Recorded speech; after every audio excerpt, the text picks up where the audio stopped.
We've all had those moments. You're trying to stay calm, you've read all the books, you meditate, you practice mindfulness. But then someone says that thing, and before you know it, you're completely triggered.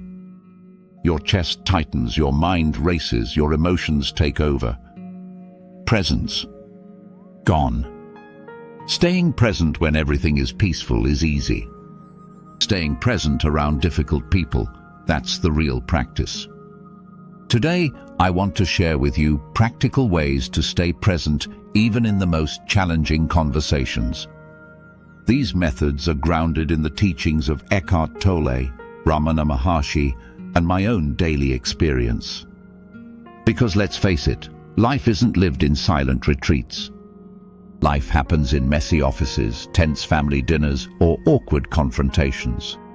Let's start by understanding why difficult people pull us out of presence so easily. When someone triggers us, they activate what Eckhart Tolle calls the pain body.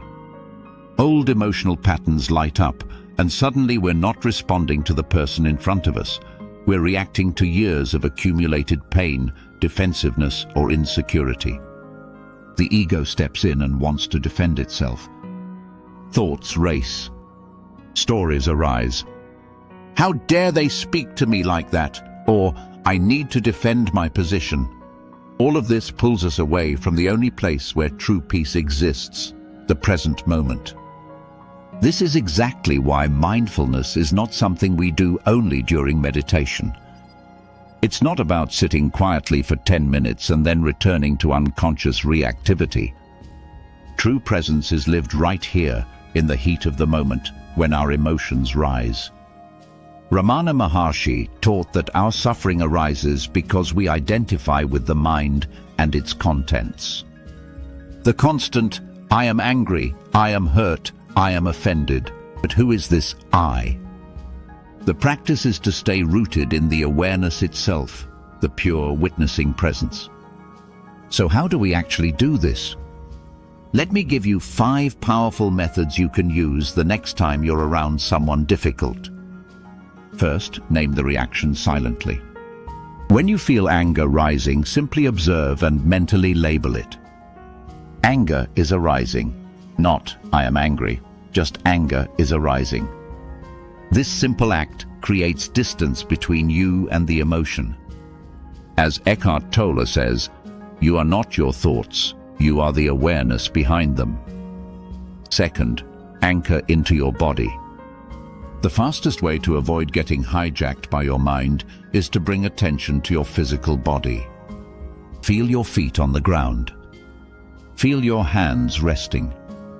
Feel the breath moving in and out.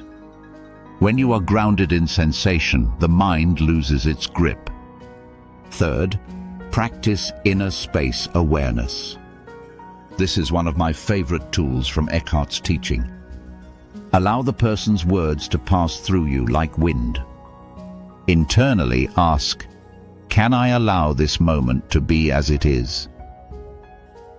You're not agreeing with what's being said. You're simply not resisting reality. Resistance feeds suffering. Fourth, use Ramana Maharshi's self-inquiry shortcut. When you feel strong emotion, mentally ask, to whom is this anger arising? The answer is, to me. Then inquire further. Who am I? This short circuit pulls your attention back to the pure sense of I am, free of stories, free of emotion, pure being. And fifth, the pause technique. Before you respond, insert a small conscious pause. Just a breath. It may only be 1 or 2 seconds, but in that pause lies freedom. In that brief gap, you prevent the ego from speaking. You respond from presence, not reactivity. Let me share a short personal story. Not long ago, I had a tense conversation with a colleague. Their tone was sharp, almost attacking. In the past, I would have immediately defended myself, raised my voice, and escalated the tension. But this time I remembered to pause. I felt the anger rising, labeled it silently, and focused on my breath. I allowed the words to pass through me without resistance. And then I calmly responded. The entire interaction de-escalated. The person softened. The energy shifted, not because I controlled them, but because I stayed present. This is what presence can do. It's not about suppressing your emotions. It's about witnessing them without becoming them. It's about staying rooted in awareness, even when your buttons are being pushed. The world will keep offering you opportunities to practice this. The difficult person is not your enemy. They are your teacher. They are giving you the perfect gym to strengthen your presence. If this resonates with you, let me know in the comments. What is your biggest challenge staying present around difficult people? I'd love to hear your experiences.